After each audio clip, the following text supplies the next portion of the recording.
동성경 제사장 나라 우산 한민족과 모든 민족 이야기 시작하겠습니다.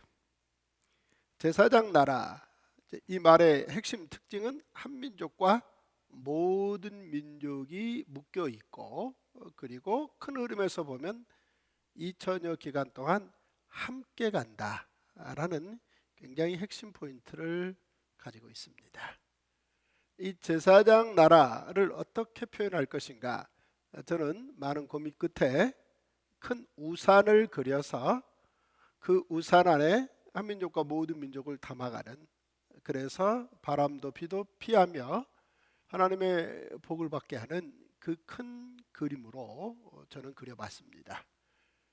우리 하나님의 열방을 향한 마음, 그러니까 모든 민족을 향하신 하나님의 마음은 한편은 심판이고 한편은 사랑입니다. 그러니까 구약 성경의 모든 이야기들은 심판과 사랑이 맞물려 있다라고 보시면 되겠는데요. 사실 노아 홍수 때 보면 우리 하나님께서 이런 표현을 하셨습니다. 땅 위에 사람 지으셨음을 한탄하사 마음에 근심하시고, 이런 표현을 하셨는데요. 그러나 이제 깊이 한 걸음 더 들어가서 따져보면 근심과 한탄의 깊은 뿌리는 사랑이라는 것입니다. 무슨 말입니까? 한탄은 그가 돌아서기를 기다리는 간절한 마음에서 나오는 것이라는 것이죠.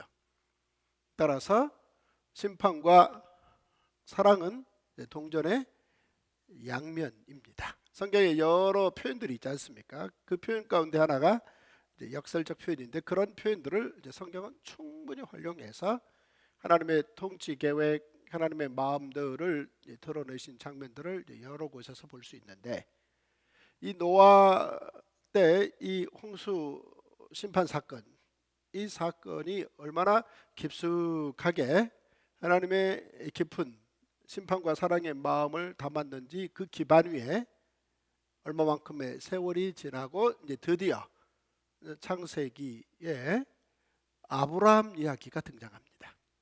하나님께서는 아브라함을 수메르 아카드 문명인 갈대아 우르에서 가나안까지 옮기게 합니다. 그리고 그 가나안이라는 공간에서 한 가정이 한 민족을, 그리고 한 민족이 모든 민족을 복을 받게 하겠다라는 제사장 나라 큰 그림을 아브라함에게 보여주시면서 이 하나님의 큰 그림, 이 하나님의 큰 통치 그릇에 믿음으로 순종하기를 하나님께서 아브라함에게 요구하시고, 아브라함은 그 하나님의 계획을 받습니다. 그래, 큰 흐름에서 보면 이제 가나안에서의 아브라함의 이야기는 개인이고 그 개인과 묶여 있는 한 가정의 이야기지만, 결국 이후 보면 그 땅에서의 2000년의 그 땅 이야기고, 결국은 그 땅에서 한 민족을 만들어서 모든 민족을 복받게 하겠다라는 큰 그릇에 담기는 열방의 민족 이야기라는 거죠. 이 이야기는 조금 더 500여 년의 시간이 지나면 이제 모세 때 바로 세계가단에게 속하였나니 너희는 모든 민족 중에서 내 소유가 되겠고 제사장 나라가 되겠으며 이어지고, 이후 500여 년의 시간이 더 지난 후 바로 솔로몬의 기도를 통하여 땅의 만민이 주의 이름을 알고 주의 백성 이스라엘처럼 경외하게 하시오며 라는 한민족과 모든 민족의 제사장 나라 이야기가 이어지며, 이후 시간이 지나고 BC 8세기에 이사야를 통해서 하나님께로 돌아오라, 그가 너그럽게 용서하리라 라는 모든 민족과 또 한 민족을 향한 하나님의 크신 계획을 다시 한번 강조하시며, 이후에 남유다의 멸망으로 이어질 때 에스겔을 통해서 나는 악인이 죽는 것을 기뻐하지 아니하고 악인이 그의 길에서 돌이켜 떠나 사는 것을 기뻐하노라 라는 말씀으로 한민족과 모든 민족을 담아가는 제사장 나라 복의 통치 이야기를 이어져 내려 쓰여졌다라고 크게 보시면 되겠습니다. 한마디로 이 이야기, 즉 제사장 나라 하나님 나라 이야기는 복음을 향한 율법, 그리고 그 율법을 크게 우산으로 담아서 복음을 준비해가는 역사 속의 큰 그림이다.